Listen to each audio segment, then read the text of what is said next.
Hello, true duelists. My name's Craig Fee, and welcome to the New Card Report. The one I had to film a second time because my mic came unplugged 3 minutes into the recording. I am in a good mood. The full set list for Maze of the Master has been revealed thanks to Konami's chosen sponsored creators and the power they hold. And now through the power YG organization holds over me, I've written the script to go over these new cards, a new TCG exclusive archetype of sorts that follows the most important trend set by decks released in Maze sets. That being a fusion deck inspired from the original Duel Monsters anime that isn't terrible, but has a few key design choices that keep it from being valuable in a way that just makes you wish they'd tweak one or two things, because how on God's green earth are we pretending that it'd be too good to banish 2 Gate Guardian bricks from my hand to get at best 2 Speller Trap negates, or more likely, a battle trick that'll die to a single copy of Nightmare Cerberus? Brick Guardians aside though, let's look at some Egyptian men, and also a god and his scorpion, or something like that. I have no idea what's going on. That's a man! The man with the mark, a level 4 spellcaster with 1,000 attack and defense that on normal or special summon can take 1 Temple of the Kings or a Speller Trap that mentions it from your deck and either add it to your hand or send it to the grave, accompanied by a lovely hard once per turn. And while it's on the field and you control Temple of the Kings, your apophis cards and this card can't be destroyed by battle or card effect. Also, while this is on your field, your Temple of the Kings cannot be destroyed either. Thank God Cosmic Cyclone doesn't exist. Temple of the Kings is of course a continuous spell card from 15 years ago that now has support out of the blue because Mostalgia, and it'll let you use 1 trap the turn it was set. That's cool. You can also send a copy of this weird-ass scorpion to the grave to then summon any monster from your hand or deck, or any fusion monster from your extra deck, which at least somewhat justifies the fusion support beyond this being yet another DM Nostalgia deck. So this will be safe while you dig for the scorpion, since the man we're talking about will only get you the Speller Traps and not the scorpion. And if this is like Gravekeepers with Necro Valley, Odion being not a Gravekeeper means we get not Necro Valley in the form of Temple of the Kings. A very underwhelming callback of sorts. Thankfully, this won't be the only Temple of the Kings for the deck, so the man does have a function beyond exactly this 15-year-old spell card, which is nice. It's otherwise a Stratos for spell and traps, which is, you know, I don't need to tell you that's good. We're just gonna move on. And look, there's a new Scorpion too. This one's standing like a man because it thinks it's people. Merciless Scorpion of Circuit is not treated as the original Circuit, so get fucked, you're playing the starter deck Merrick Special. This is a level 6 Earth Fairy with 2,500 attack and 2,000 defense, and can't be normal summoned or set, needing to be special summoned from your hand by banishing a level 10 or higher monster from your hand or deck, while you also control Temple of the Kings, and you can only special summon it once per turn this way. It'll also once per turn add a Temple of the Kings or a spell that mentions it from your deck to your hand during your main phase. And because we simply have to shout out the original, it also has a battle trick. At the start of the damage step, if it battles an opponent's monster, it can destroy that monster and then gain attack equal to half that destroyed monster's original attack. Now, I don't know how important it is that it isn't treated as the original Circuit, but it does mean you're not cheating out fusions with that spell card unless you play the really bricky one. So that's cool. I do know that it's far easier to summon than the original Circuit, since if there's one thing Odion is known for, it's of course playing the Winged Dragon of Ra. Or not really, because there's also another level 10 that I'll get to in a moment that's probably more ideal, possibly. Who knows? We'll find out. Either way, it's a pretty easy way to summon it so long as you've got Temple of the Kings, because otherwise it's unplayable. And the battle trick is cute. It's not going to stick around for many turns because, you know, removal exists, and even if this can't be destroyed by battle or card effect through some means, it's not like IP Masquerena frequently comes with, you know, cards that spin or banish to remove cards. That's not like the most played combo in this deck's history. Either way, it's a decent for searching otherwise, and then just unsettling because holy fuck, you aren't actually lay down. Stop standing like that's fucking weird. Get down, please. Anubis, the Last Judge, is a very dope-looking card with an appropriate name, since you'd better hope that feather falls in favor on that scale. He will be the judge of it.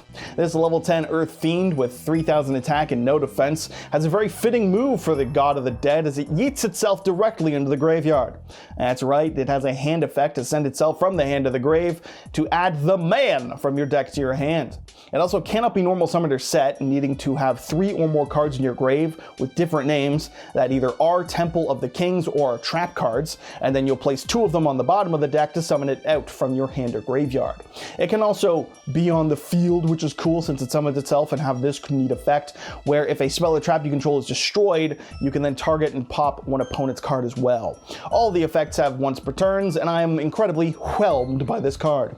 It is cool because it puts itself, you know, on the field or in the graveyard where it cannot be banished by the new Circuit to summon out Circuit. So I love that anti-synergy. Shoutouts to Maze decks, they're keeping it good like that. It's also a little funky. I mean, I don't hate it. It'll get you the man, who's a key card, and it can summon itself out by recycling resources, including generic traps like, say, Imperm, if I've read this correctly, which is pretty solid. And if back row gets popped, it has a means to retaliate, so it's not terrible, all on a 3k body. Truthfully, I can't find anything spectacularly wrong with it, beyond maybe having better synergy with the new Circuit if they were to, you know, put 3 more seconds of thought into this deck. But I cannot in good faith criticize the God of Death, because I too will inevitably die one day, and do not need to piss off a God of Death preemptively, so instead I'll say it looks really cool, and pray for mercy in the afterlife. Divine Serpent Apophis is finally something that the man will protect, and is a level 6 Earth Reptile with 2800 attack, 2600 defense, and as a fusion monster needs any 2 monsters that mention Temple of the King as material. It has to be fusion summoned or summoned by attributing 2 Apophis monsters, so the original Temple of the Kings is useless to cheat this out. On the field, it'll let you target up to 3 Apophis traps with different names in your grave and set them onto your field. And once per turn, if a trap is activated, you can target and pop an opponent's card. Now, it does somewhat conflict with Anubis, who will recycle traps, and this wants to reset the traps, but I guess that's why Anubis can get their generic ones or something. Really, it has 2 cool snakes in the background, and that's all I care about because they're cool as hell. And it'll let you, you know, be double interruption with traps potentially, since you activate the trap, get its disruption and whatever it does, and then also a pop. The only tricky part, I guess, is the materials, but the traps are monsters in the Apophis land, so it's not impossible. It's nothing phenomenal, but I guess it's decent, which, as mentioned, is very, very par for a Maze set deck. Divine Scorpion Beast of Circuit is an unexpected 3rd Circuit, and god damn it, it's still standing. I fucking hate. Get down! This level 6 Earth Fairy Fusion has 3000 attack, 2000 defense, and will need any Circuit monster as fusion material, and any monster with 2500 or less attack for some authentic Metal Foe fusion material bullshit. If this card is special summoned, or at the start of the damage step if it battles, you can target an opponent's face-up monster or a monster in their grave and then banish it, and then this will gain attack equal to half that banished card's original attack. It can also make a second attack during each battle phase so long as there is a banished level 10 monster because of the new other Circuit, and then has to reference it. I guess this is what you would summon with the original temple, since it doesn't have to be fusion summoned and you can cheat it out that way. And it's nice to see some removal from the field or graveyard. Options are good. Banishing's a solid way to get rid of things, and if you've summoned out the new Circuit, you can get that effect, I guess, up to 3 times, once when you summon and twice if it attacks. That's cool. Kinda sucks that you're waiting till the battle phase for most of it though, since again it'll allow the opponent more chance to remove it, but it's decent removal while also helping to swing for game, since I can reliably see this getting to 4k. Really, it makes me think there's a really cool circle of competitively like matched, appropriately varied duels to be had between this, the Gate Guardian support, and the Flame Swordsman decks. Almost as if Konami's trying to push support for a format that they don't encourage or allow to exist at all. Thanks for that, Konami. If only you could just put a modicum of effort to justifying the existence of anything other than the tippy top tier in any given format, that'd be cool, but instead, I guess I'll just go fuck myself. Treasures of the Kings is what my friend, of course, refers to his collection of fancy Pokemon Pocket TCG pulls as, because what's more valuable than digital cardboard? Absolutely nothing. I'm envious as hell. I'm simply not willing to pay for that bullshit.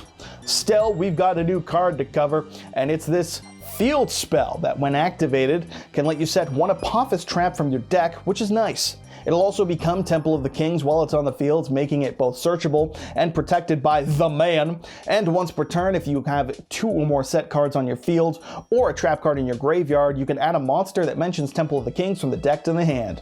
You only get to activate 1 per turn though, so there's no field spell on field spell to set multiple traps or whatever, but it's still solid. Having the name makes it solid for both being searchable and letting it get Circuit onto the field, the new one that requires Temple of the Kings to be summoned, and protecting itself and your apophis cards, well, you've got the man, because that's what it does. It can search the man to then summon the man to protect. It's crazy. It's a field spell that searches, and your monsters get a field spell trap. They get a field spell trap. They get a free trap from the field spell. Holy crap. Talking is hard. Have you ever tried it? I've never done this before.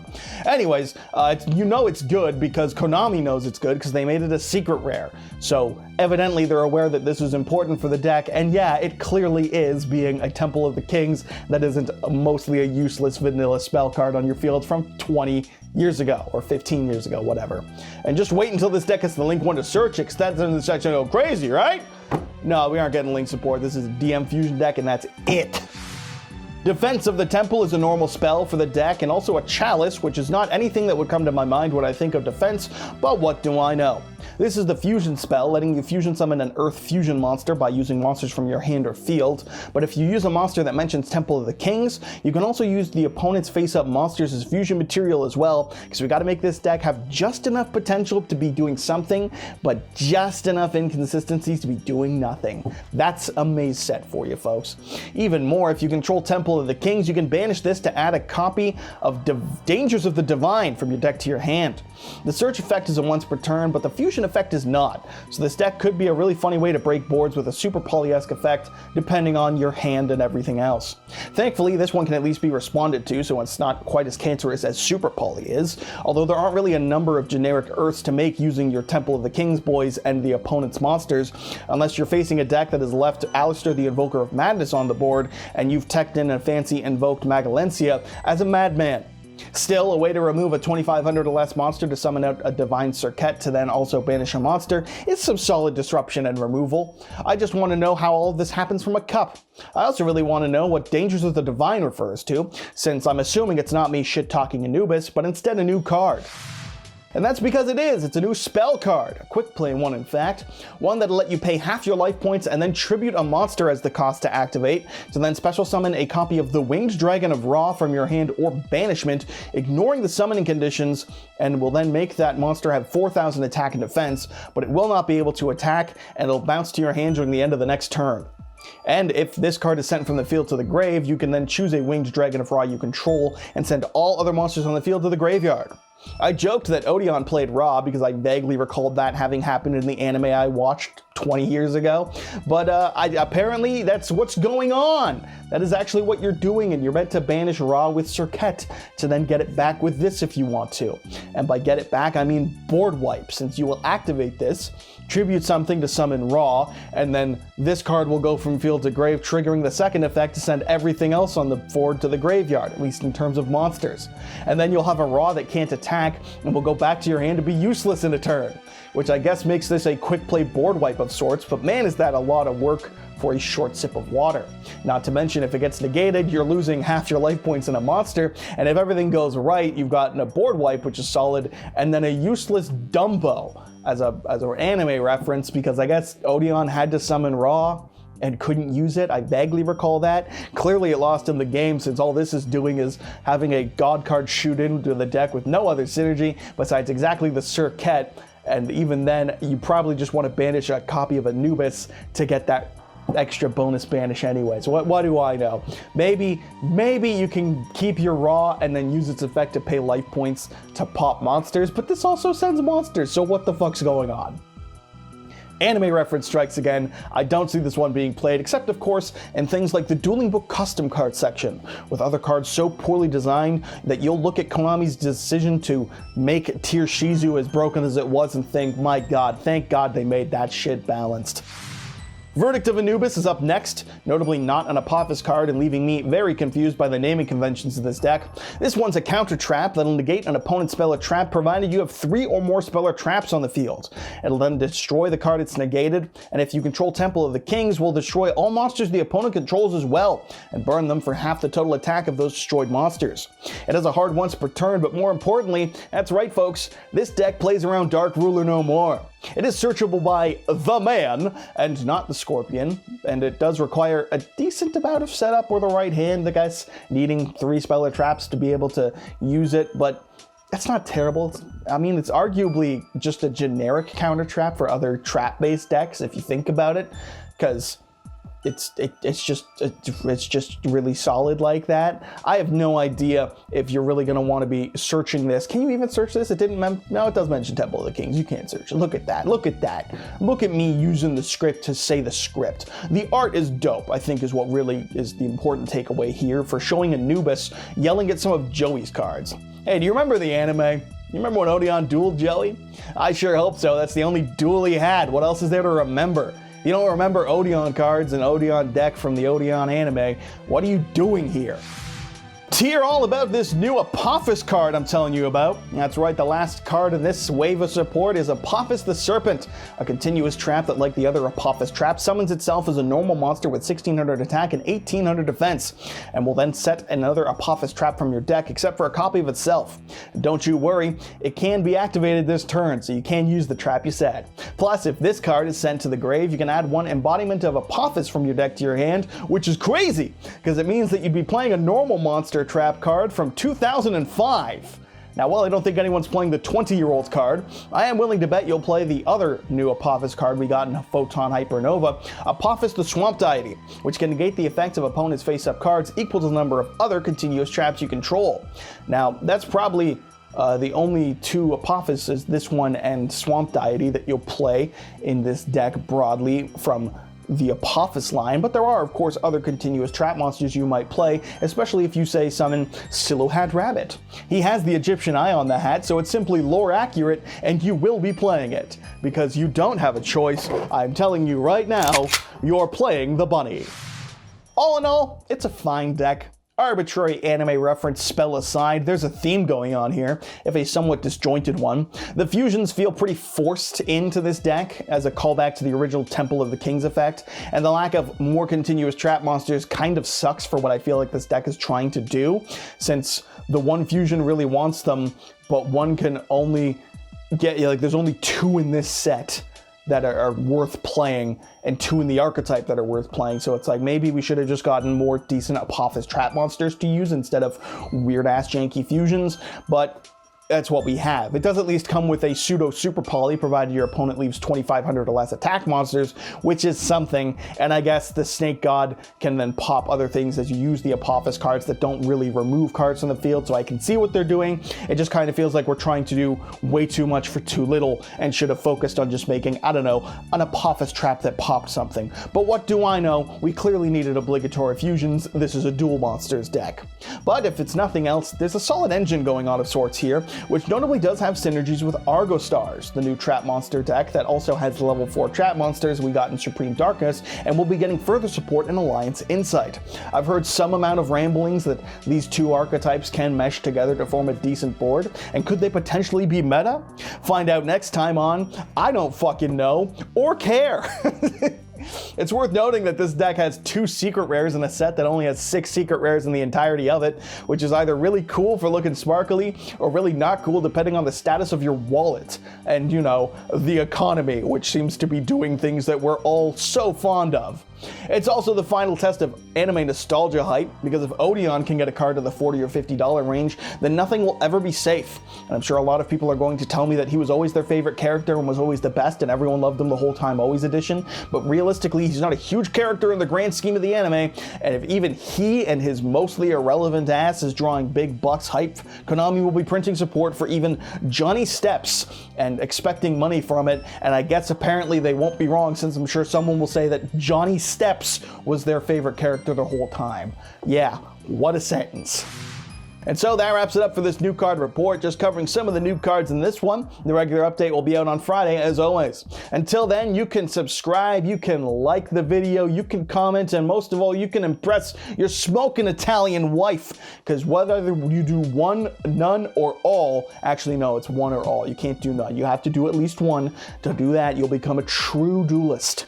And there's nothing better than that. So please, God, tell me that the mic didn't come unplugged on this recording, and I will see you on Friday.